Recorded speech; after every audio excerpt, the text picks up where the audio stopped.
Ethiopia used to be a beautiful country endowed with varied natural resources. 40% of the landscape was covered by forest. The mountains had dense vegetation, sheltering wild animals, birds and plants.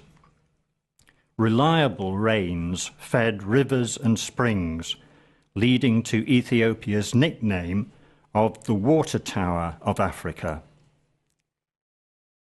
Contrary to the popular image, much of Ethiopia today is still lush and green, with enough rainfall to produce the country's main export crop, coffee.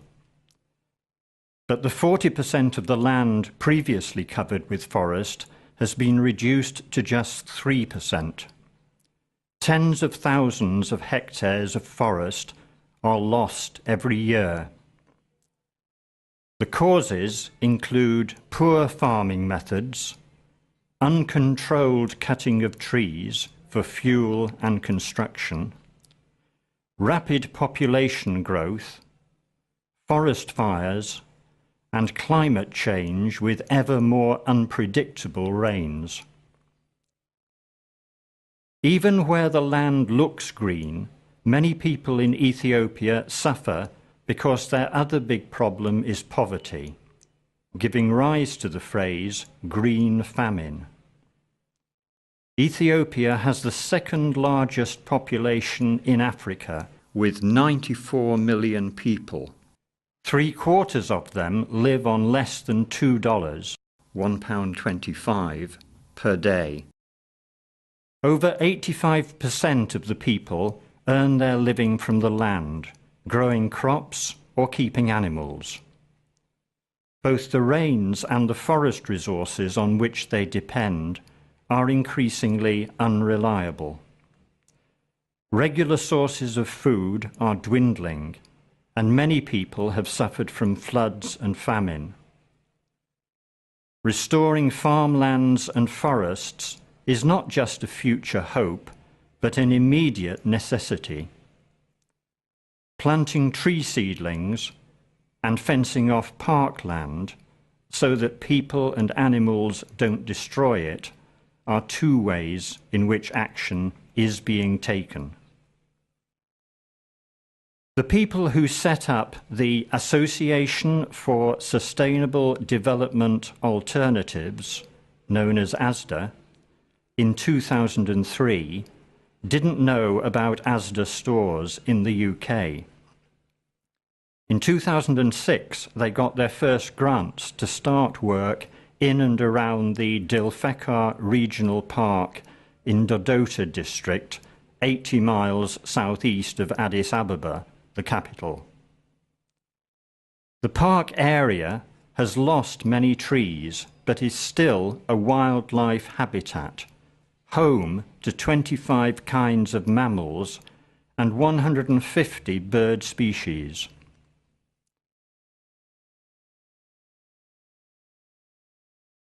The community's efforts to protect the park are the contribution they are making to combat climate change. Trees and vegetation are beginning to prosper once more. With features like a waterfall and a traditional mosque, the park also has potential to become a focus for ecotourism. Working with the District Agriculture Department, ASDA has produced a conservation plan for the park. It has fenced 3.5 kilometres of the park perimeter.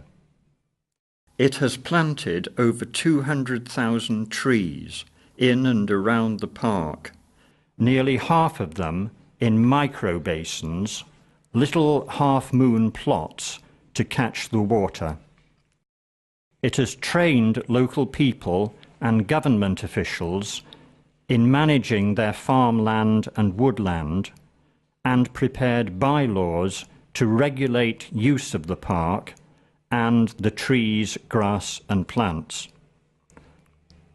ASDA has set up and trained 4 volunteer park user groups who patrol the park to bring illegal users to the attention of the police. It has supported environment clubs in 3 local schools.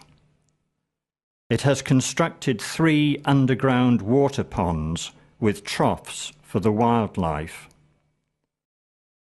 It has provided over 2,600 improved cooking stoves to women. They save fuel and animal dung and are healthier for the women to use. The stoves and tree seedlings are now produced by 2 women's income-earning groups, so that ASDA's work is helping provide jobs at the same time as protecting the environment.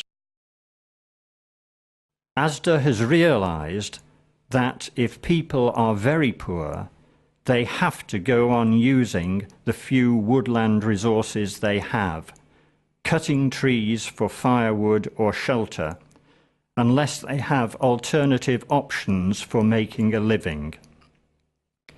So ASDA provides money to some of the poorest people. Small grants to HIV/AIDS orphans to continue their schooling, and loans to women for their small businesses.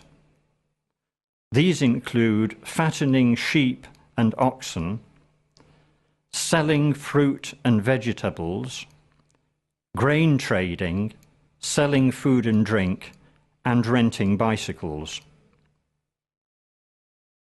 For the people who live in and around Dilfekar Park, climate change is something they have to deal with here and now.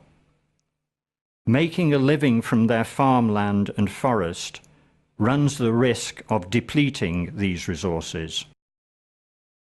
ASDA's work in directly protecting the parkland and helping people with their livelihoods so that they can survive without damaging it further offers a twin-track solution to the challenge of saving the environment and fighting poverty in this part of Ethiopia.